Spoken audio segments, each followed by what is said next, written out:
2 jours de tournage dans les Pyrénées pour annoncer notre contrat ambassadeur avec Hyundai. Et aujourd'hui, je vous emmène dans les coulisses de ce tournage avec l'après-prod, le tournage et un peu d'infos sur comment s'est passée la post-production.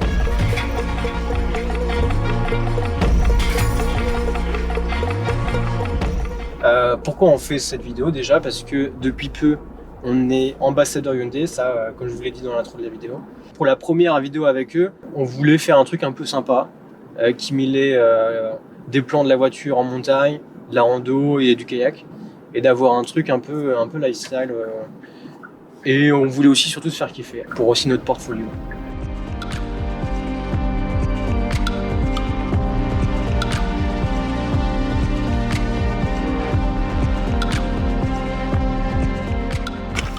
Bon bah premier tournage, fini. Premier shoot. Premier shoot. Shoot. Ouais, on vient de faire 1 heure de kayak avec moi comme acteur principal.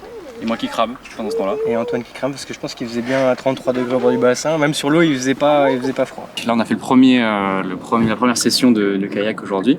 Demain on en fera une autre. Là après on se dirige vers la Reims, je crois. La Ronce. Après la Reims, ouais, on va après la Reims, après Pau. Plutôt dans les montagnes, en fait, dans tout ce qui est en montagne, etc. Pour aller faire des petits plans coucher de soleil, crête sur une crête, petit plan drone, etc. pour ajouter la vidéo, pour que ça soit un peu plus diversifié et que ça soit des beaux plans quoi, pour se faire kiffer. Et comme vous pouvez le voir, regardez, le Hyundai nous sert beaucoup, voilà tout le bazar qu'il y a derrière. C'est là qu'on voit qu'il y a de la place et que ce véhicule nous sert beaucoup pour ranger tout notre matériel et tout notre bordel. Il faut faire le plan où on regarde l'horizon. Bah voilà, on est arrivé, le Machu Picchu. On regarde ses pieds.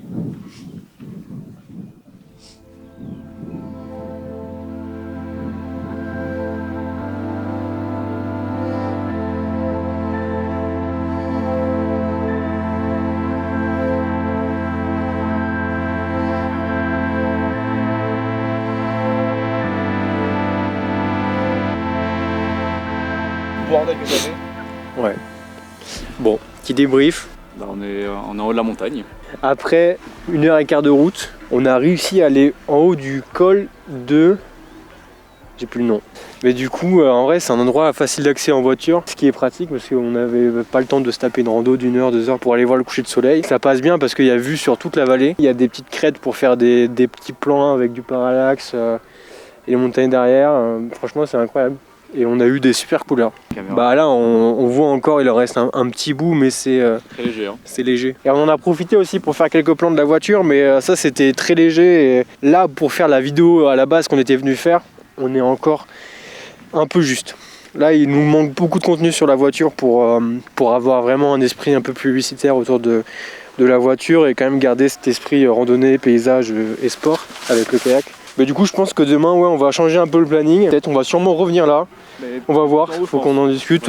Même on pourra peut-être essayer de remonter tout en haut, juste ici. Et en plus du coup le soleil sera pas là, mais il sera derrière là-bas. Oui. Donc ça peut être vraiment super beau. C'est le principe du lever de soleil. Ah oui mais ça change de sens. Mais oui mais ça change la composition aussi. Oui tout à fait. Allez ciao.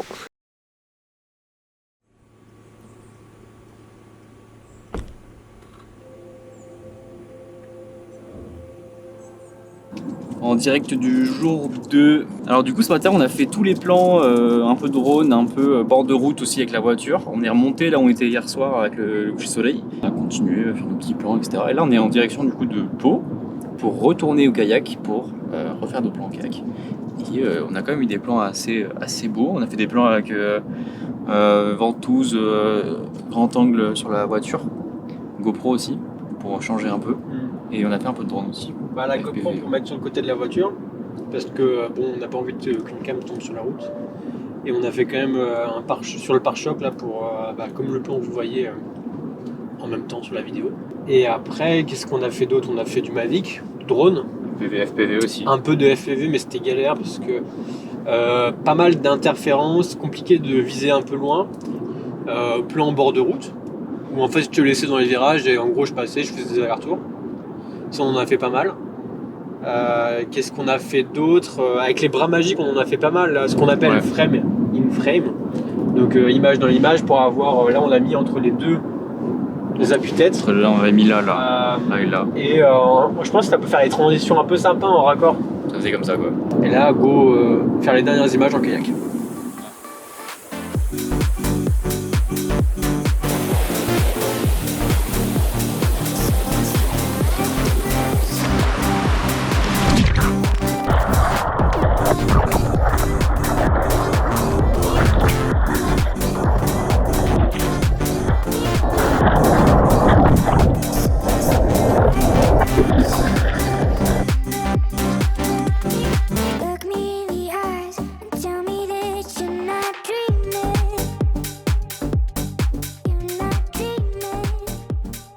La post-production, on a fait le montage en une journée. Une journée en fait à deux, on s'est mis sur la structure en fait pour voir ensemble le rythme, le découpage. Moi j'avais fait un peu le dérush en amont. Et puis après sur les prochaines parties, on s'est un peu séparé les tâches. Donc Antoine s'est occupé de la partie étalonnage et moi de la partie plus son. Donc pour la partie étalonnage, ça a été travaillé sur DaVinci. On essaye vraiment de travailler beaucoup plus sur ce logiciel parce que je trouve que ça fait vraiment passer un step supplémentaire sur la qualité des prods.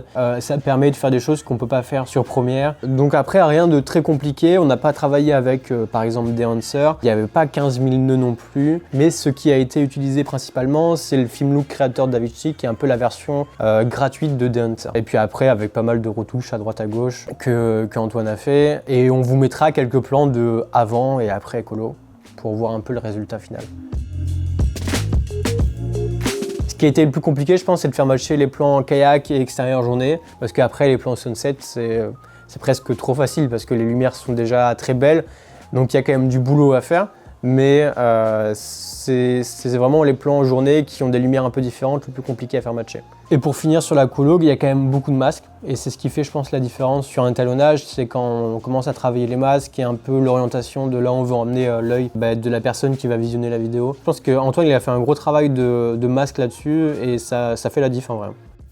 Et pour finir sur la partie audio, on avait déjà prédécoupé la musique pour avoir les moments de la musique qu'on voulait à certains passages. Et maintenant, il fallait surtout harmoniser un peu tout ça avec les volumes, les passe-bas, les sons de design qui se calent par-dessus pour que tout s'enchaîne bien. En parlant de son de design, du coup, j'ai surtout fait des ambiances. On vous mettra quelques extraits de la timeline sans musique, juste avec la voix off et le son d'effect. Mais c'est très léger, c'est vraiment histoire de donner une ambiance en plus. Après, ce qui est compliqué de temps en temps, c'est que la musique elle prend beaucoup de place, ce qui fait que pour faire du bon mix avec les effets sonores et la musique, c'est compliqué parce que la musique étouffe tout en fait. Donc on a l'impression de vraiment des fois de trop en faire. Donc c'est pour ça que des fois c'est plus facile d'utiliser des musiques un peu plus ambiantes. Bon, juste pour finir sur la partie SFX, comme je disais, c'est de l'ambiance. Il n'y a pas forcément 15 000 sons pour travailler cette partie, mais ça donne une ambiance en plus et ça permet d'avoir une vidéo un peu moins flat.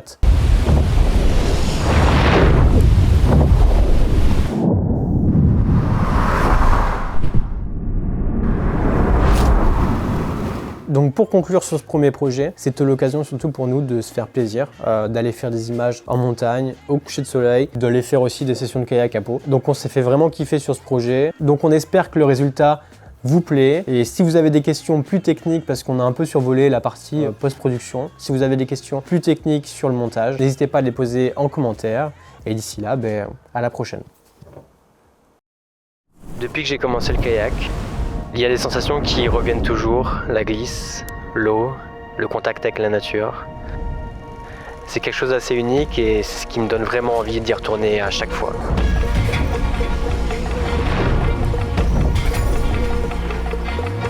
Et grâce à mon métier, je peux faire découvrir ce sport à tout le monde.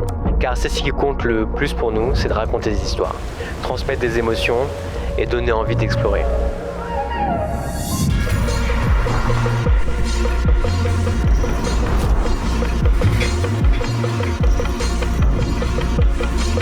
Et c'est peut-être déjà vu, mais on dit souvent que le chemin est plus important que la destination. Alors, autant être bien équipé.